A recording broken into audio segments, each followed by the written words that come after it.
آفت کا پرکالہ۔ غیر معمولی طور سے ذہین اور شرارت پسند آدمی کو آفت کا پرکالہ کہتے ہیں۔ ایک اور محاورہ آفت کی چھٹی ہے۔ چھٹی خط کو کہتے ہیں۔ اب سے کچھ زمانہ پہلے تک ڈاکیا کو چٹھی رساں کہتے تھے، یعنی خط پہنچانے والا۔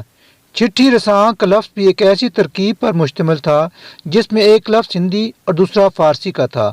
آفت کی چٹھی بھی اسی طرح کا ترکیبی لفظ ہے جس سے ہماری اردو زبان کی ساخت اور پرداخت کا علم ہوتا ہے۔ خط آنے پر ہمارے قصبوں اور خاص طور پر دیہات کے لوگوں میں ایک طرح کی کھلبلی سی مچ جاتی تھی کہ کہاں سے آیا ہے، کس نے لکھا ہے، کیا لکھا ہے، اور پھر یہ کہ اسے کون پڑھ کر سنائے۔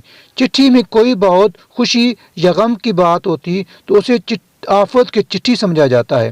اب یہ رویے اگر محفوظ ہیں تو ہمارے ان محاورات میں